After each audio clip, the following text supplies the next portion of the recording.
It's Vexen here, and you are tuned into Movin and Groovin with Vexen. And Jerry. And we are here for the vibes. It's another Tuesday evening. We're just chilling here. Today we decided we're going to record right in front of the fish tank just for the vibes. It's going to be exciting. And yo, my body is dead, Jerry. My body is declining, bro. It's rough. What is making your body so sore? My prep for my jiu-jitsu competition, bro. What was your exercise like today?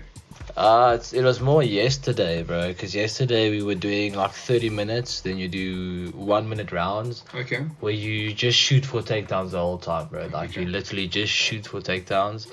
And then obviously, like, when you do a takedown, your front knee needs to slide on the mat. Okay. And then your back leg needs to step over. So then my knee caps, bro, are so fucking raw today, bro. Yes, they're so raw. It's rough, bro. And then also when you pick them up and sometimes when you take them down, your elbow will slide on the mat or it will hit the mat. And it's like also, grasping or something. Yeah, that's it. And then also sometimes what happens is if you grab someone and you grab wrong or you just hit hard against the knee or something, your thumb here, bro, like the bone at your thumb. Oh, like the joints. Yo, it's very sore, bro. It's very shit, bro. And then after that, we had to do 100 pull-ups. Oof. Yeah, like straight off the bat after 30 minutes of like just shooting takedowns non-stop for minute rounds. Yo. And then, yes, that was also rough, but then I found a hack where you do a squat and the guy that's doing his the pull-up, he just puts his knees on your back, and then when you squat, when he goes down, he goes down, and when you go up with the squat, he just pulls up, so then it works very nicely together, And then we were finished first, and then we had to do the last like 15 minutes of the session. We also had to do the shooting for takedowns again. So yeah, that was crazy. And then I woke up today and my body was just rough. Yeah, it was crazy. And then I had to go to Muay Thai today, and then that was also rough. Yes.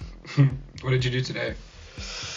So today at Muay Thai we did like low kicks, a lot of low kick variations, but also like I said, my knees were sore, and even like my left toe, bro, feels big very toe? big toe, and then probably like the 2 toes next to it as well. So the index finger and the middle finger. Yeah, like if I bend my toe, if I bend those 3 toes, if I bend them together, it's a little bit sore. I'm not gonna lie, bro. So yeah, this is this is me at 2024, bro. Nice. After training heavily, yeah. And then today we did like a lot of low kicks and a lot of pad work as well, and that really drained my stamina. It was literally, it was rough because the combinations they were also teaching us were not 1-2 strike combos. It was like 1-2-3-4 strike combos, follow up with a low kick, and then another low kick, and then afterwards we had to do like a pad work where somebody holds a pad for you, and then you have to kick it, and you have to, the guy on the pad instructs you how to kick. Yeah, but the fitness was so rough, bro, because you have to kick like very, very hard the whole time. What percentage? Like 70%, 80%? I said like 80% for like 2 minutes about, and then you get 30 seconds rest, and then another 2 minutes, and then you switch. And then then we did a fitness circuit where you move a tire, and then after you move a tire, you do like a pull-up variation on those like loose bars. Yeah. And then you do like that cycling, the power cycling, but you're not allowed to use the feet. You're only allowed to use the top bar the arm bars to activate the shoulders. And then from there you do bandage boxing. Okay. And then what's bandage boxing? So it's like 2 handles that they attach to a bandage, and then you hold the handles, and then the bandage goes under your arms. Okay. And then when you punch, it adds resistance. Okay. Yeah, so then we had to do that, so that's what it ended off on. But 2 hours, bro, of just like kicking and doing the fitness drills as well. Yeah, I definitely have to drink my calcium and zinc pills, bro. Yes, let me tell you. Yeah, valid. It sounds like it was a rough session today. And you said you're now training for your fights in November.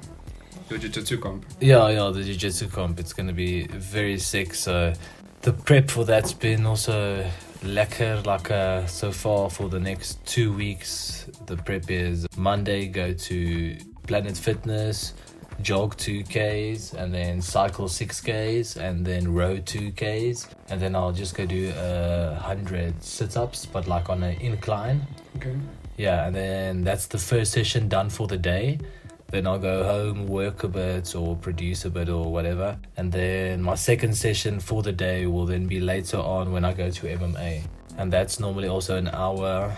And then on a Tuesday, I'll do 1,000 skipping, like 1,000 skips on a skipping rope in the morning. And then that evening, go to Muay Thai. And then Wednesday, it'll just be Jiu-Jitsu. And then Thursday, I'll go to Planet Fitness again, and then I'll do grip training. So that's where you do like farmer walks and pull-up hangs and deadlifts and stuff, just to increase your grip strength. And then later that night you go do jiu-jitsu again. Okay. And then Friday's rest, and then Saturday you wake up for open mats. Okay. From 8 o'clock till about 9ish, I guess. Yeah. And then Sunday rest, and then that's my program for the next 2-3 weeks. And then all of the intensity just increases. Like instead of jogging 2Ks, it'll go to jogging 4Ks, and instead of cycling 6Ks, it'll go to cycling 10Ks. Just to make sure my cardio is sharp, because the grappling tournaments are much more like cardio heavy than a fight. Okay. Yeah. And what date is your fight, your comp on? So I actually have to check, but I know it's like mid to end November. So I just have to go double check, like I'd say tonight before bed, I'll just go check the dates and confirm. And then also the Muay Thai gym has a exhibition fight the 6th of December. It's also going to be sick, so it's not like a fight, it's more like you sparring against a teammate in front of a bunch of people. Yeah. Just to show them like what the gym is about and how the fighters are and all those type of things. Okay. And just get in-ring experience as well. Yeah, exactly. So that's going to be sick, doing the Jiu-Jitsu comp in November, and then straight after that doing the exhibition fight, and then probably just keep on training up until about the 15th, and then just bloom. Okay. And I wanted to ask about your Jiu-Jitsu competition. Is it like tournament style where you versus another guy, and then if you make it through to another round, or is it just you have one like wrestling competition for the whole day against one person? How does it normally work at like a jiu-jitsu competition? So with the jiu-jitsu, you call them jiu-jitsu tournaments. Okay. And how it normally works is if you win, you keep on progressing up the rankings. Okay. So I'll end up like my last jiu-jitsu competition where I got a bronze medal at Submission Kings. I rolled the first guy, then I lost. Okay. Then immediately after that, because it's 6-minute rounds. Okay. Yeah. So then I did the first roll, then I lost. Then I did the second roll, then I won. Okay. Well, like immediately after each other, no rest. And then I did another roll without no rest. Yes. Yeah. And then immediately after, because I won both of those as well. And then I think I did a last one after that, like 4 in a row. Yes. Yeah. And then I won that one. I think I won or lost, but either way, I ended up getting bronze. Okay. Yeah, so I did four in total, 6 minutes immediately after each other with no rest. But after the first round that I lost, my nose was already bleeding and I had like a cut on my eye and stuff. Cool. And then before I could get to the medic even, I had to go do my next roll. Yeah, you were just instantaneous. Yeah, so it was literally 24 minutes of wrestling. It's quite intense as well, because you're going 100% because you're trying to take this guy down, you're trying to choke him and stuff. So it's quite intense, bro. Okay, and what year was the competition, your first one that you got bronze in? Yeah, I think 2022, I'd say. Yeah, okay. I'd say. So after COVID. Yeah, after COVID for sure. Okay, that's very cool. And how often do you want to do jiu-jitsu competitions? So you're just seeing where you're going, or do you have a plan like you want to do at least like 3 a year, 4 a year? Yeah, so for this year, because I did my first Muay Thai fight most this year. Yes, yeah. So it's the first year that I competed, and it's also late in the year. I just want to get one more jiu-jitsu tournament in. Okay. And then after the jiu-jitsu tournament, maybe the exhibition fight. Yes. And then I'm calling it for the year. But then next year, I want to try and get in a minimum of 3 jiu-jitsu competitions. Okay. And then a minimum of 2 fights next year for sure. Okay. Like Muay Thai. Bare minimum. Yeah, like Muay Thai. Okay. And then I only started doing MMA in like 3 years time. It's not a rush, you know. I'm busy with my fighting journey, not my fighting career, you know. Very true. Yeah. Very true. What do you think of Nox now, bro? You still loving it? Still addicted to it? Of course, bro. There's no other way. That's Still gives me that energy, especially when I'm training twice a day, you know. It just also very true. helps me after that first session. I drink the Nox and I'm just like sharp. I'm not as drained as I should be. Very cool. It'd be cool if you won that Checkers competition. You got our sparring session with Trickers. It'd be very sick to see. How many times are you buying 6-packs to enter that competition, bro? I just bought 1 6-pack, bro. Okay. It's crazy, yeah. Such is life, bro. But yeah, I just honestly can't wait for the 6th of December because then my birthday's more the 29th of November. Yeah. But I stopped drinking since last weekend. Cool. Yeah, just for the fitness of the jiu-jitsu as well, because obviously the drinking affects the fitness. So last weekend I stopped drinking, so now it's no alcohol from now up until the 6th of December. But very sick. At the exhibition fight, they will be selling alcohol as well. So after my fight, bro, best believe I'm going to be getting spicy because I've got after the grappling comp, I can't drink because then I've got the exhibition fights very like closely afterwards. Yeah, so that I can't really do that. So yeah, 6th of December, that's only when I'm going to be drinking since now. So I think it's like going to be like a 50 to 60 days that I'm not going to be drinking. That's actually crazy, yeah. But I think, what was your last competition? How many, that was 90 days, plus 90 days where you weren't drinking alcohol? Yeah, you're right. Yes, you're right, bro. That was like a 90 days that I didn't drink as well. Yes. So 60 compared to 90, I mean, it's a third off, you know. But weirdly, it's not that bad for me. Like, valid. The thing is, you enjoy drinking a lot more when you don't do it as often. Very true. And I think it's also cheap. When you come back to drinking, you have like 1 or 2 beers and then you shop for the evening, you know. Exactly. It works out very, very cheap.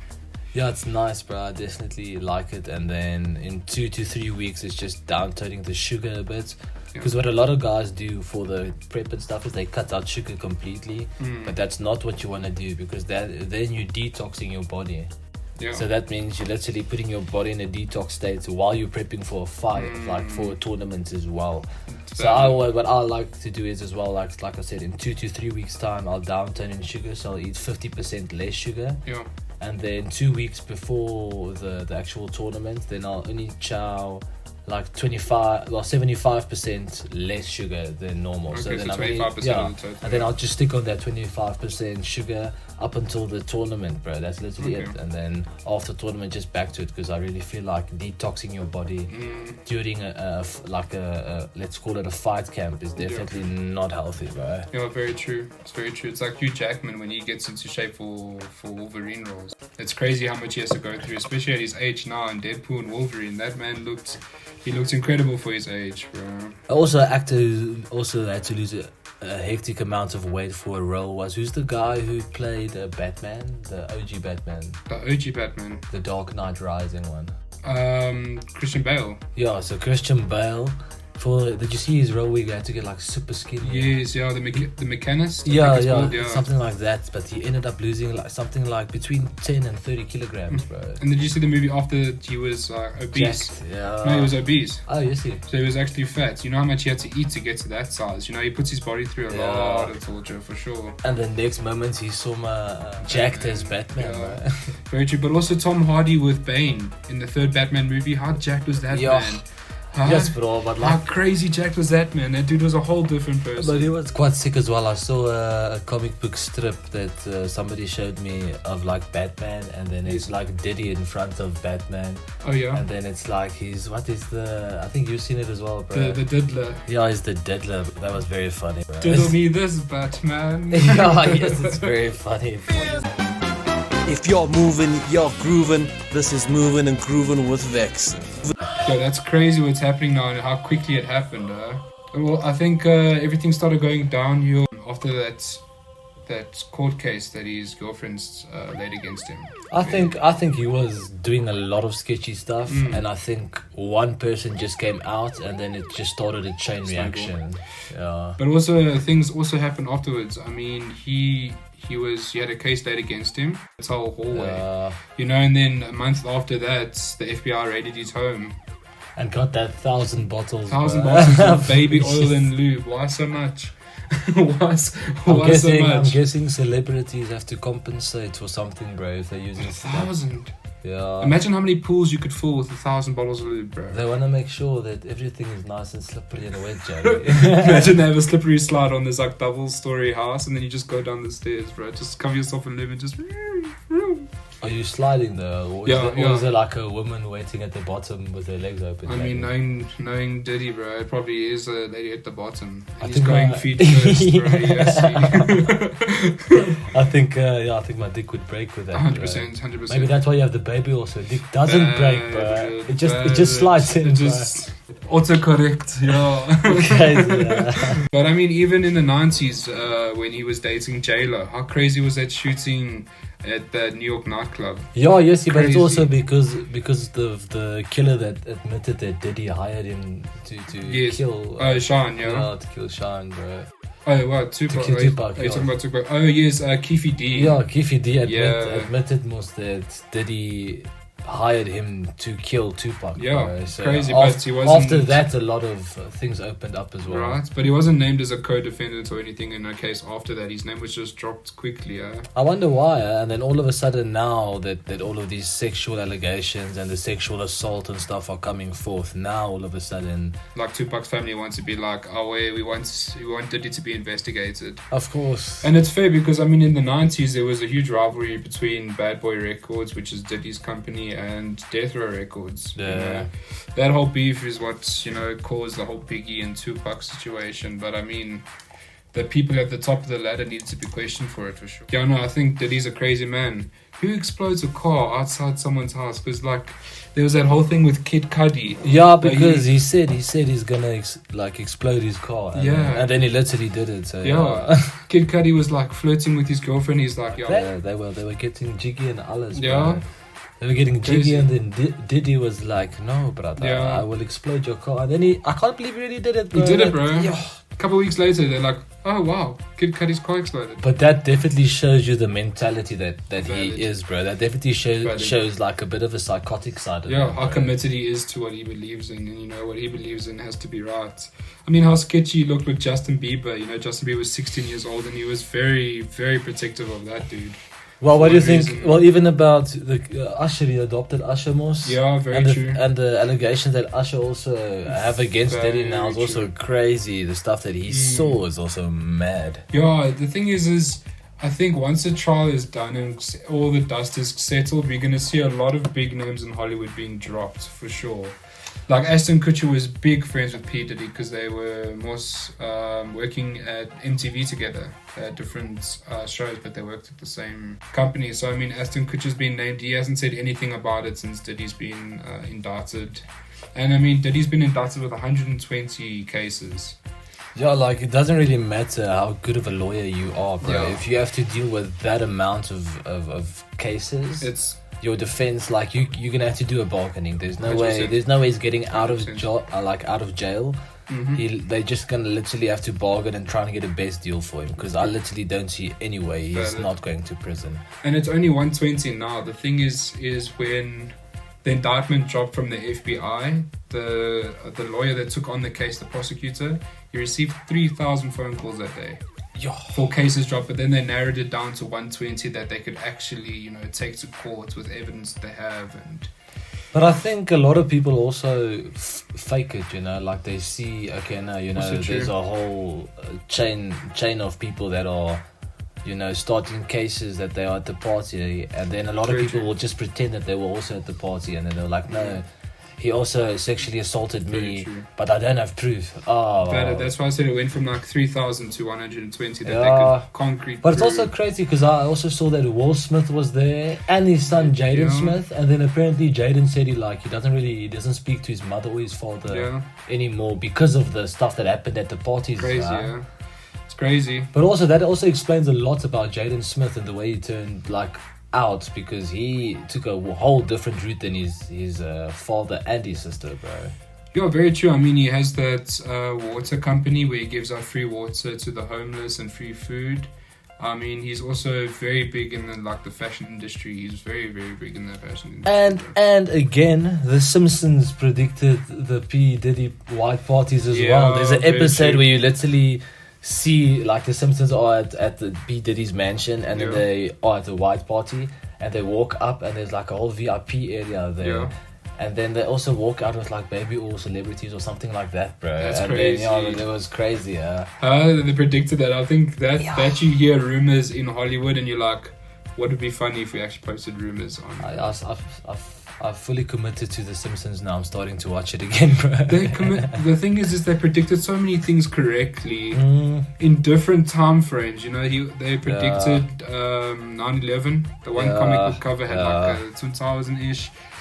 Donald Trump becoming president. You know how crazy that must be. You're like, let's make a joke. Let's draw Donald Trump as president. Yeah. Then like a couple of years later it happens. They're the only people that can get away with that for 100%. Sure. I feel but also the other names that came out on the list is also crazy. Owen Wilson was even on the list, bro. Yes. It's crazy. But see, the thing is the same with Epstein, bro. You can visit once, I feel like, doesn't mean that you did anything. Yeah, for sure. But if you're a constant visitor where it's like 5 to 10 to 15 times, then questions need to be asked. But I think he's definitely guilty, bro. I say send him to prison for life, bro. Who, Diddy? Yeah, for sure. Owen Wilson, imagine. Yeah, no, not Owen Wilson. Diddy for sure. For sure, but the thing is because a 9-year-old, bro. 9 is crazy. There was even a 9-year-old, bro. That's really not, bro. Mentally, you must not. And you know, it's crazy. It was a 9-year-old dude. It wasn't even like a 9-year-old girl that he S8, bro. It's crazy.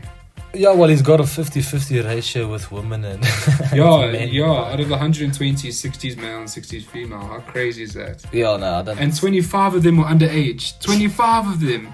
Out of 120, 25 of them were underage. That's crazy to me. And the thing is, I think a lot of people saw him as like a idol or someone to look up to. Valid. And then all of a sudden this dropped, and then they were like, yes, shocked. he actually...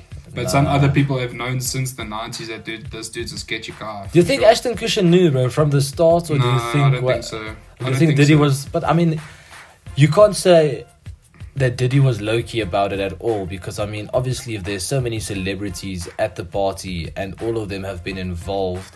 Obviously, he was also at the white parties, and obviously, if they were that close, he was also invited to the VIP room, Very you know. true. Yeah. So I mean, either he rejected it or he just wasn't invited, but I think I don't know, bro. I think he definitely knew about it, but I think it was a situation where he was like, let me just turn away and not get involved, you know. Valid. Because otherwise, I think if he was involved, why aren't there any allegations against him yet? Also true. And the thing is, he's also fighting cases. He's owned a company now that fights the trafficking of children, bro. He's actively doing that. That's his cause, you know. That's what he puts money into, besides investing to a lot of other things. He's made it very clear that he doesn't like trafficking of children, you know. So I think if he knew about Diddy, I think that's where he like cut ties or burnt bridges with him. You know? Yes, I think Diddy also did it very secretly. I think he did that very secretly. And like I said, if Ashton Kutcher was guilty, I feel like they would have. If there were 3,000 cases against Diddy, I feel like there would have at least been like 10 or 20, you know, against Ashton if he was so close and if he was part of the parties. The thing is, they said there's a lot of Hollywood people that are included in this. They just haven't dropped the names yet, like all of the names, where they've found evidence. Because the thing about Diddy is he loved to record the ish that went on in his house. So there's like thousands of hours of footage of every person where it was used for blackmail. So now when they raided his house, you know, a couple months ago, in I think March, when they raided his house, they found like obviously the baby oil, the giant box of, you know, items. They found obviously drugs and ish, but they also found video evidence of the freak offs, you know, that happened. And that's crazy to me. Yeah, even he paid his own maids, bro, for the freak offs as well. That was crazy. Yeah, like, so he had a chief of staff. She was paid to organize freak offs, and he forced Cassie, his long-term girlfriend, also to hire prostitutes and, you know, to bring in lighting, to bring in supplies, cash. There needed to be a cleanup crew. This man was very professional about it. I think that's why he got away with it for so long. You know, until, like I said, that video footage dropped where he was seen beating her. Everybody was like, okay, wait, this guy actually sounds a bit sketch. And then once the FBI said, listen, we're going to indict you, I think everybody realized it's very serious. Because the FBI don't just arrest you first and then find evidence later. They build up a case against you and then they arrest you. So they Obviously, have a lot of evidence. Have you watched the Eric and Lyle Menedez case? Not completely. I know Netflix has got that new Monster series. Yeah. So even there, dude, like they were on trial for 7 years, bro. That's crazy, yeah. So they spent 7 years in prison before they actually got the sentence to life, bro. That's crazy. Oh, before they even started the trial or anything. Yeah, like the trial started and then they were in prison, and then 7 years later they were sent to prison anyways. That's crazy. So it wasn't even like they were on probation or anything. They were just bail, like, yeah. You don't. They didn't, I think the thing is the judge can decide for you not to get granted bail. But also the thing is, that series was also good. Go watch Monsters season 2. The Lyle and Eric Menedez story. Yeah. Go check it out. Very sick. It's a roller coaster of emotions for sure, bro. Like in the beginning, you definitely think that the kids do it because it's about rich kids that basically kill their parents brutally with a shotgun. To be honest. Yeah. So then the conspiracy theory is basically that they did it for the money. But then they opened a very convincing case saying, no, the father molested them and they were sexually assaulted from a young age because his father wanted to raise them as Spartans, as pure men. So he would insert objects into their like buttholes, and he would make them give them like fucking blowjobs, bro. And he would have like sex with them and stuff. And like very convincing there. Yeah. But then the one brother in prison, he started talking to a girl who wrote letters to him, Lyle. Yeah. Lyle got the letters from a girl who said he's interested. She thinks he's innocent. Yeah. And then they started writing letters back and forth. And then once he can get a call in the evenings, he would start calling her. And then she convinced him, no, we're going to write a book together. So then she got him to admit all the stuff, and she would write down what he's admitting.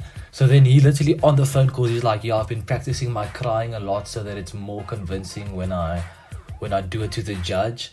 And then it came out that after the book came out, like after Lyle gave like a very convincing performance to the judges, and everybody was like, okay, no, these parents definitely molested the children and raped them and what. And then that book came out as soon as the jury was convinced. Exposing the fact that he acted. So then it's basically the book said that he was acting that whole time. And then they referred to a book as well in the final judgment, in the final like the sentencing conclusion, the conclusion of the whole case was literally one of the lawyers got a book, and then in that book it literally showed some of the stuff that the boys were talking about so much in detail that they got out of the book straight, bro. Yes. What is this now? The closing arguments? The closing arguments. Okay. So he's like, they've been lying to you. They've been acting their way through this. Yeah, but I do believe that like the other brother Eric, I feel like he should have got a lighter sentence for sure because he was remorseful. Yeah, exactly. Like he was crying about it. He was actually legitimately crying. He wasn't acting. Yes, and also he was gay, and his home didn't support homosexuals. Okay. So I think also the fact that his brother basically forced him to shoot the parents more than he wanted to, because remember his parents were already dead, and then they reloaded and then they shot again. And Eric just reloaded. He walks back to the car. Yeah, gets bullets. It walks back into the house. Yeah. I mean that's because Eric didn't want to do that. He just wanted to leave them. But then Lyle was like, no, let's walk to the car, get the bullets in, and then you know what I'm saying, bro. Crazy, huh? That's crazy. Yeah. So the thing is I think they were tried separately. Was it once or twice? Where they were tried separately and they got the same results. Both of them got into a deadlock, and then it was decided that they needed to be joined together. It was like Lyle had his defense, and then Eric had to go next. But after Lyle's defense, the book came out. Oh, okay. Yeah, so then Eric had to give his defense right after the book came out that basically exposes that his brother has been lying about all the stuff. Crazy. He's been making it all up in his head. And now he must stand there and defend himself, you know. And Yeah, then the it's lawyers typical. were also asking Eric crazy questions, and he choked a bit as well because of emotions. Not that he was lying, just because of his emotions. Also valid, but I mean the prosecutors will use that as like so you have to think about it, you know. Yeah, true. Yeah, it's crazy. It's crazy the stories that happened in the 80s. I mean, even OJ was crazy. That was a whole separate thing. But yeah, I'm glad that Netflix is now shining light on a lot of famous cases that, you know, a different perspective than what was given in the media at the time, you know. Because I feel like after a couple of years, how many years have they been in prison now? 30 years. Just I don't know. I've watched the series and then I haven't done research afterwards or how many years. But I know Lyle is, I think, 50. One of them is 56 and the other one is 53. That's crazy. And they went in when they're like 21, 22. Yeah, they were very young. That's crazy. Well, they were supposed to get, the options was either life or sentenced to death, because that time in California for what they committed, you would just be sentenced to death straight. Yeah. Oh, they had the death sentence still. Yeah, so then luckily they got a defendant that could sort them out. Okay. Yeah. That's crazy. I've just checked, they've been in prison for 21 years. Okay, I see. Yeah, they've been in prison for 21 years. I mean, I think that's almost the same amount of time that they've been alive. They've been in prison longer than they've been alive. Living in prison, me as a civilian, I wouldn't like it. Yeah. I think I don't think mentally I'd be okay afterwards. I don't think any normal civilian. We're in fight or flight 24/7 for like let's say 3 years. I just definitely don't want to be like someone's bitch. You know what I'm saying? 100% not. 100% not. 100% You know, not. for me as a fighter, that's like the biggest degrading disrespect for sure. Biggest disrespect for sure, bro. So. He's like, you walk in, he's like, oh, you look a bit skinny. You're like, you don't know me like that, and then you just start throwing hands. Aha, chapow, wow, bro. Yeah, that's low-key why I'm training. I don't want the UFC belt, bro. I don't want the UFC belt. It's just for if I end up going to prison one day at least. Or zombie apocalypse, you know. Zombie apocalypse, your body will be on point for zombie apocalypse for sure. Very valid, bro. I mean, I also got my SA clothing in sharpshooting, so I can shoot and I can fight, bro. Yeah. Thing is, I don't think you'll be doing fist-to-fist combat with the zombie, bro. I think if they bite you out. No, yes, but did you see Black Ops 6 is coming out now? I think it's very close to releasing. I think it's coming out this month, Yeah, with the zombie mode. I can't wait for that, dude. I love Black Ops 6. The size of Black Ops 6 is crazy. It's 320 gigs on the X Series X. I checked last week, 320 gigs. Oh, yo, that's gonna be crazy on my PS4. I've only got 1 terabyte. You're taking 30%. Why? Yes, I can't. Yo, that's gonna be crazy. Game. Yeah. But I mean, if the zombies are incredible, I mean, it's gonna be a no-brainer. You said it's gonna be on the Xbox for Game Pass. Yeah. First day release. Yeah. You must let me know how that is, dude. And we can test it out together for sure. For sure. I've got 2 remotes now, bro. You know, I'm definitely gonna organize the zombies in 4K. Oh, it's gonna be so sick. It's gonna be fuck scary, bro. Have you seen the Alan Wake game? How crazy scary that game looks. We're gonna watch the trailer after this, bro. Yo, it looks crazy. And it's a 4K Unreal Engine 5 game. So yes, yeah. So very scary, bro. Crazy. But this has been Movin and Groovin episode 3. Hope you guys enjoyed it. Cool. Enjoy your evening or day or whenever you're reading this, watching this, listening to this, and have a safe time. This has been Movin and Groovin with Jerry and Vixen. Wow.